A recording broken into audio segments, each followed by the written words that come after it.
को दीक्षा दिए और अपने आश्रम में रहने के लिए निवास प्रदान किए।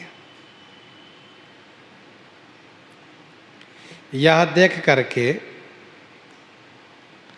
और जो मुनि महात्मा लोग थे, कर्मकांडी लोग, वे सब नाराज हो गए। क्यों? क्योंकि कर्मकांड में नीच जाति का स्पर्श निषेध मानते हैं। लोक वेद सब भांति हूँ नीचा, जासु छाह छुई ले ये सींचा। उनका स्पर्श अपवित्रता मानते हैं। परंतु श्री मतंग जी को कोई फर्क नहीं पड़ा। ऋषियों ने अपने समाज से इनको अलग कर दिया। कहा कि हम लोग अपने समाज में नहीं रखेंगे, न इनको हम अपने यहाँ बुलाएंगे, न इनके यहाँ हम लोग जाएंगे। समाज से बहिष्कार किए। मतंग जी ने कहा कोई बात नहीं, बढ़िया बात है, क्योंकि मतंग जी असंग और प्रेम रस में परिपूर्ण रहने वाले हैं।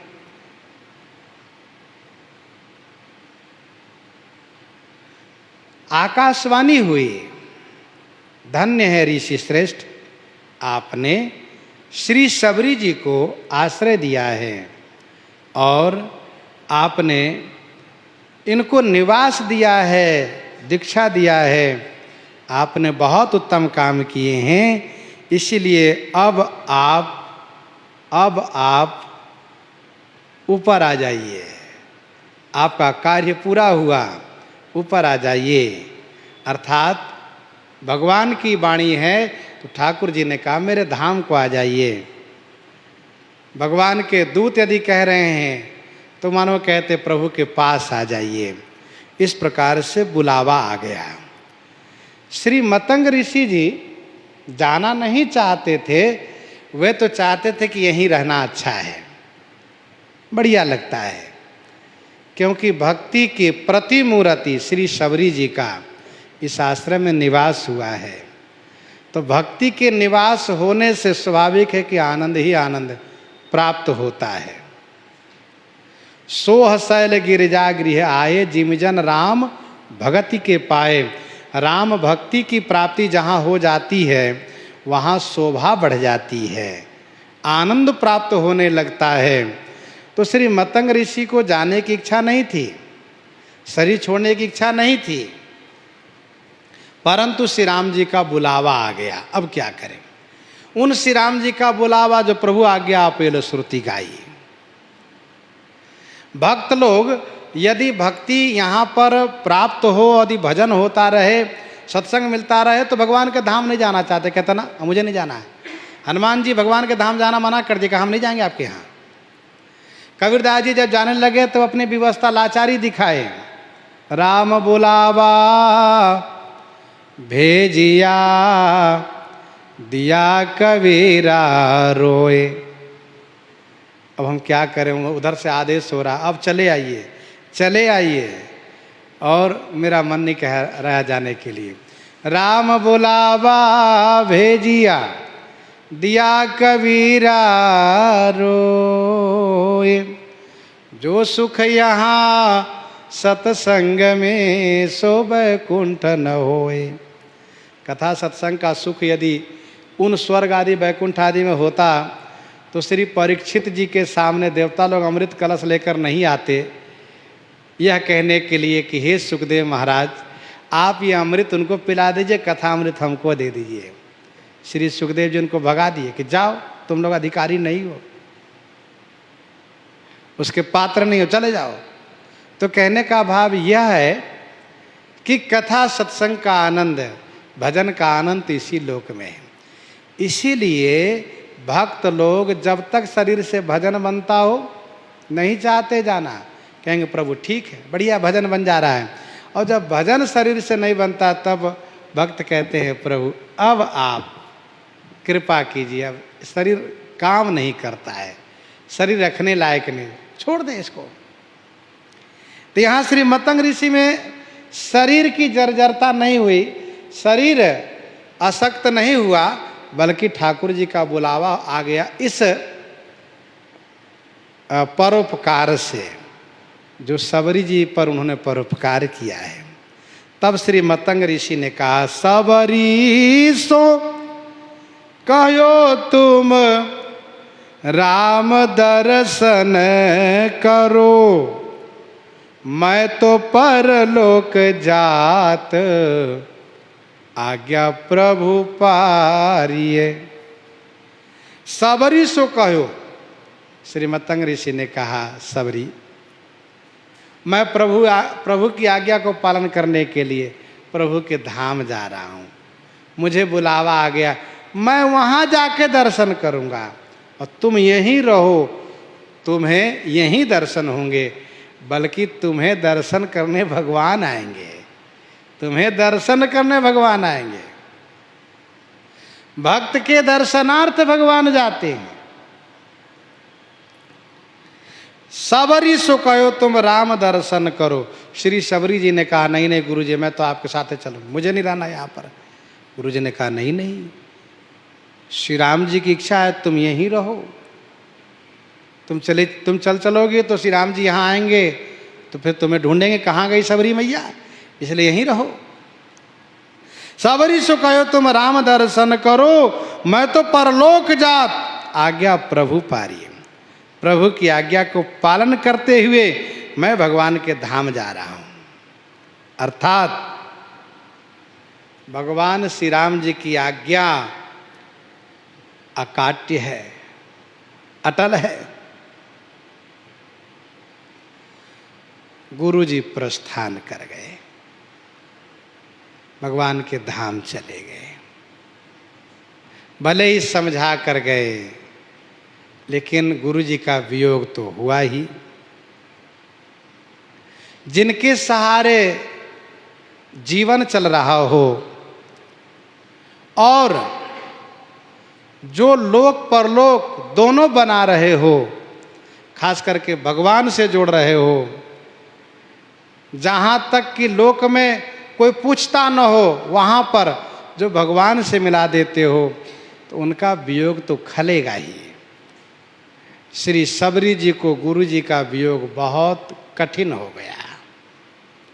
गुरु को वियोग ही दारुण लय, शोक दियो जियो नहीं जात तऊ, राम आशा लागी है।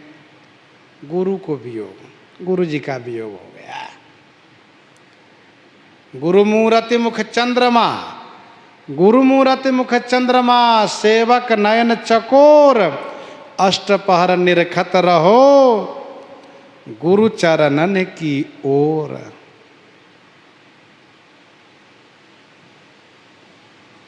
अब जब अष्टपहर निरखत रहो गुरु चरणन की ओर, एको पहर नहीं, अब गुरु जी चले गए भगवान के धाम। दारुण शोक हुई हो, हृदय में कठिन शोक हुआ, बहुत शोक हुआ।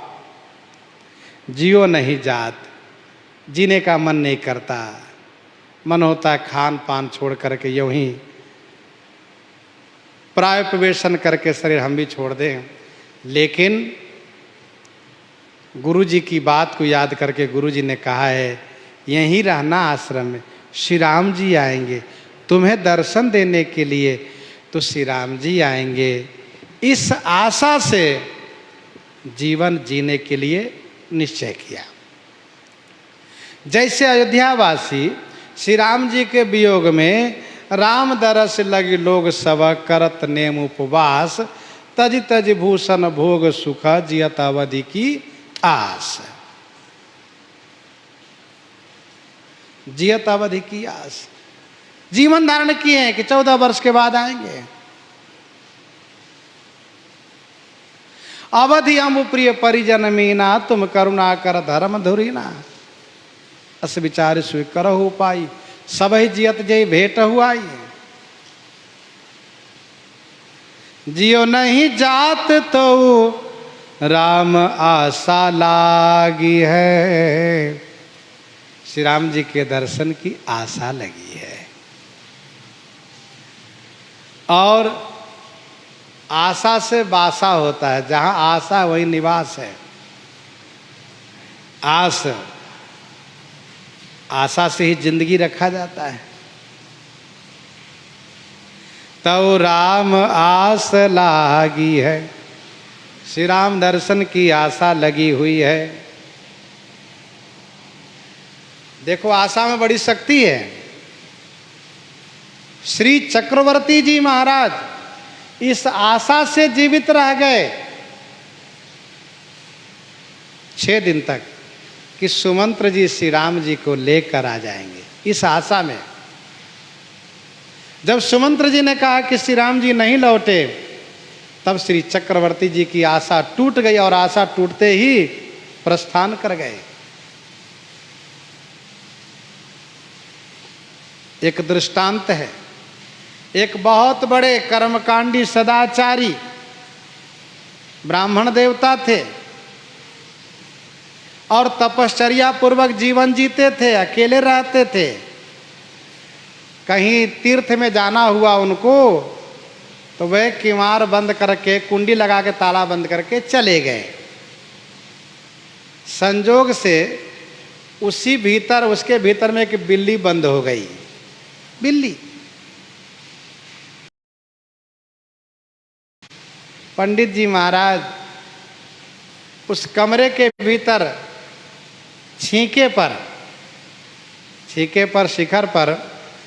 पर एक पात्र में रुई भर के रख दिए थे और रुई दिखाई पड़ रही थी नीचे से। तो बिल्ली को लगा अच्छा हुआ कि हम इसमें बंद हो गए। अब ये जो मक्खन रखा है पंडित जी ने, मैं उसी मक्खन को खाऊंगी। अब उसके लिए इन्होंने बहुत परिश्रम किया। गांव देहात में आज भी बिल्ली से बचाने के लिए छींके पर रख देते हैं दही के पात्र, दूध के पात्र, जिससे वहाँ तक बिल्ली पहुँच न सके। बिल्ली ने बहुत उछल कूद किया। अब कमरे का फर्श कोई पक्का था नहीं, कच्चा था। उसको खोद खाद कर दिया उछल कूद करने में, गड्ढा कर दिया। इसके बाद जब थक गई बिल्ली तो किनारे दबक करके बैठ गई और वहीं टुकुर टुकुर देख रही कि वो माखन है, मैं उसको खाऊंगी जरूर। इसी आशा में बेचारी की जिंदगी है। पंडित जी 3-4 दिन के बाद आए, कुंडी खोल करके देखा तो कमरे की तो हालत खराब कर दिया है। सब उथल पथल मचा दिया है, तमाम वस्तुओं को इधर उधर गिरा दिया है। क्या बात है? देखा वो बिल्ली बैठी हुई है और उसकी बिल्ली की निगाहें कहाँ हैं? का वो छींके पर है। पंडित जी को समझते देरी नहीं लगी, इसीलिए इसने इतना उत्पात किया है। तो ब्राह्मण देवता ने कहा अब क्या करें? तो डंडा से उसको गिरा दिया और गिरा दिया। जैसे वह पात्र नीचे गिरा, रुई नीचे आई, वैसे बिल्ली झपट कर वहाँ गई और झपट करके जैसे वो अपने चंगुल में लिया, रुई को दबाया और जब नाक से सूंघने के बाद उलट गई, मर गई। कहा रे तो मैं झूठे परेशान थी। तो कहने का अभिप्राय यह है कि आशा में लोग जीवन धारण करते हैं।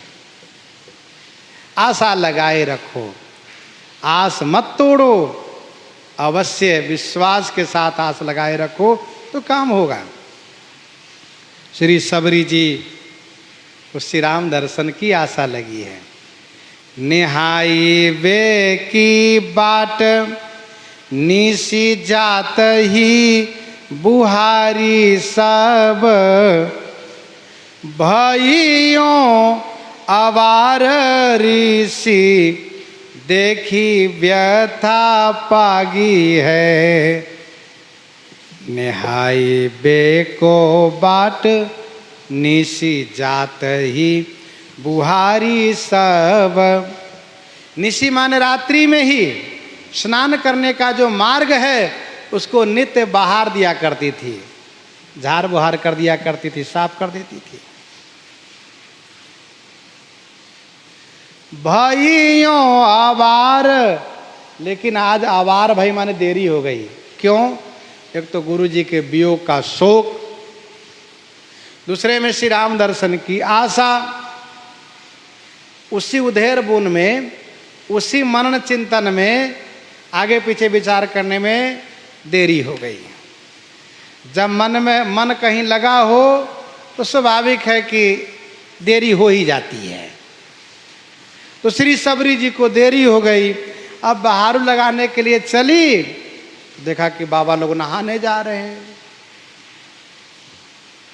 नहाने जा रहे हैं। ऋषि देखी व्यथा पागी है, ऋषि को देख करके व्यथा पागी है माने कष्ट हो गया, दुख हो गया श्री सबरी जी को।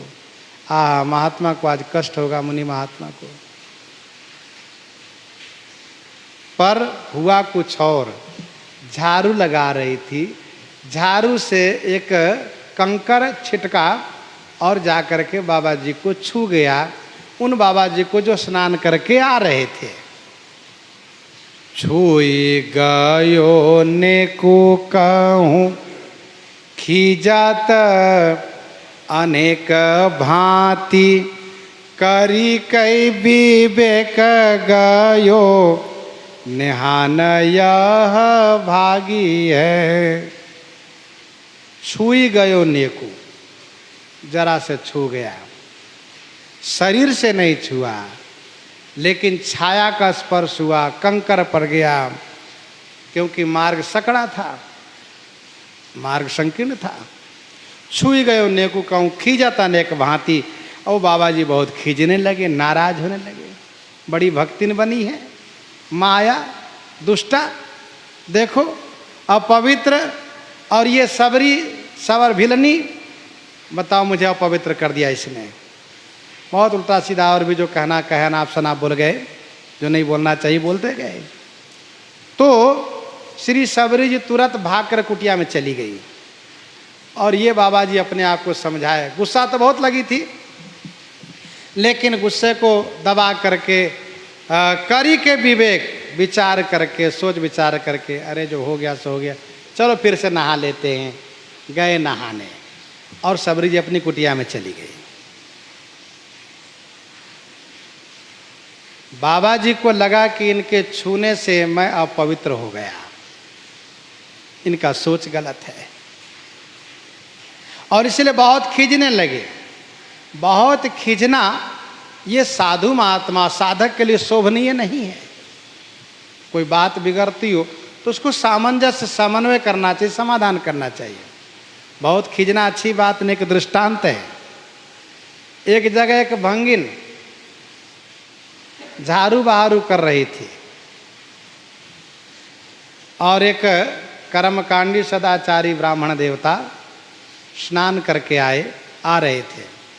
तो इनकी छाया छू गई, छाया जासु छा छुई। अब वे ब्राह्मण बहुत नाराज हो गए, बहुते नाराज हो गए।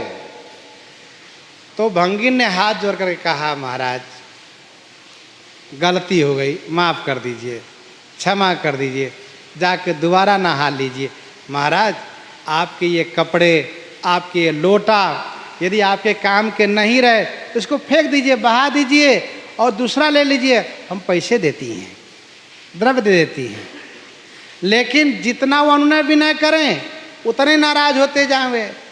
ये प्रार्थना करें तो वो गुस्सा करते जाएं।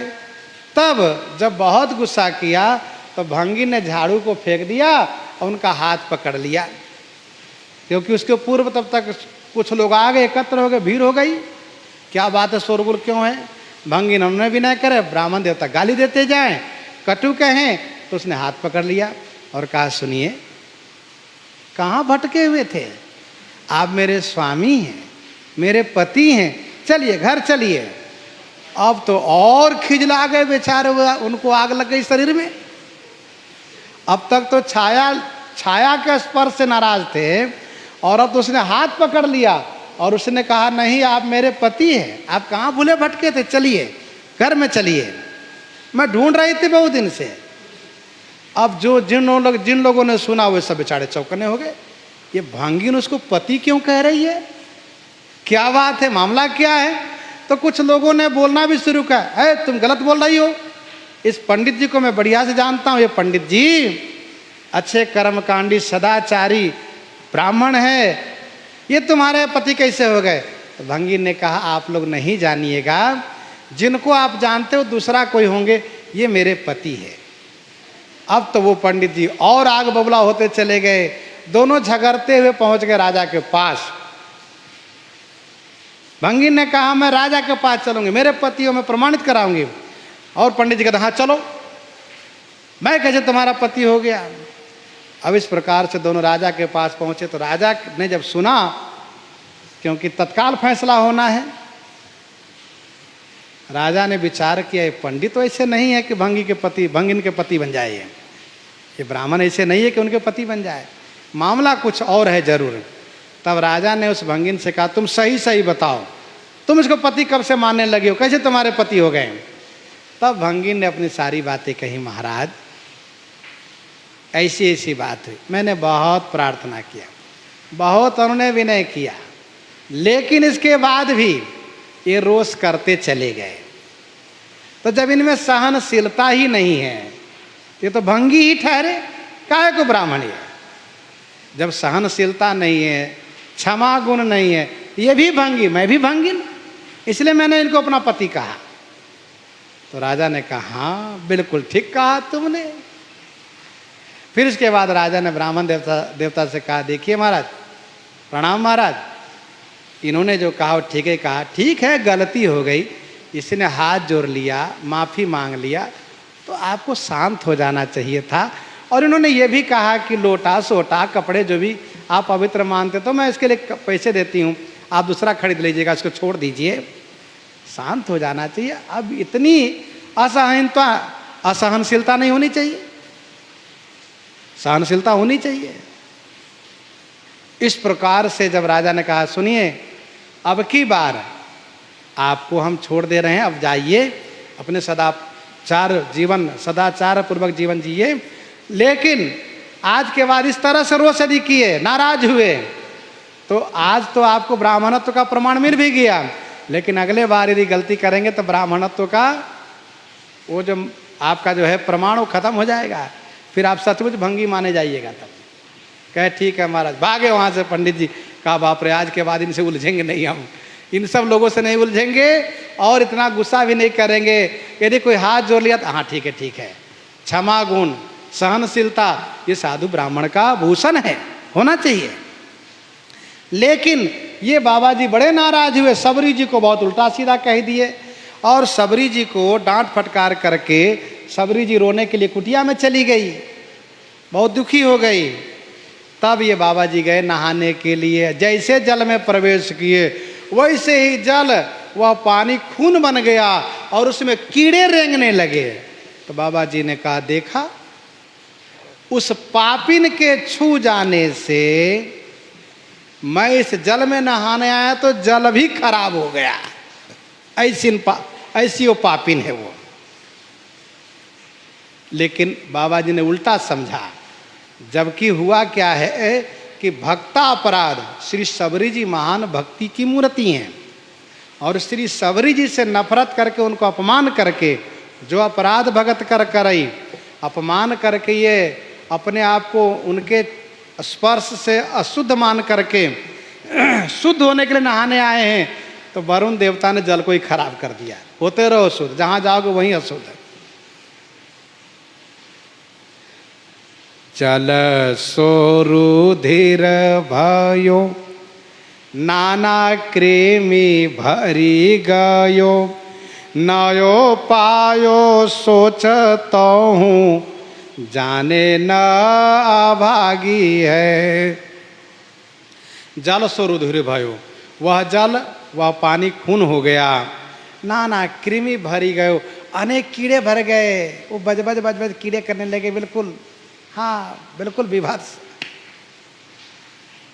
देख नहीं सकते, इतना भयावह हो गया दृश्य। नयो पायो सोच, अब उन बाबा जी को नया सोच हो गया, अब क्या करें, अब मैं कैसे पवित्र रहूँगा बताओ, यहां भी अपवित्र। फिर तो स्वामी प्रियादास जी कहते हैं तहु जाने ना अभागी है। ये कर्मकांडी बाबा जी अभागी हैं, इसलिए समझ नहीं पाए। वस्तुतः ये जो हुआ है, जल में विकृति आई है, जल खराब हुआ है, ये भक्तापराध से हुआ है। आगे के प्रसंग जिस प्रकार से प्रस्तुत है आगे हम लोग श्रवण करेंगे। इन्हीं के साथ आज सीताराम सीताराम सीताराम सीताराम।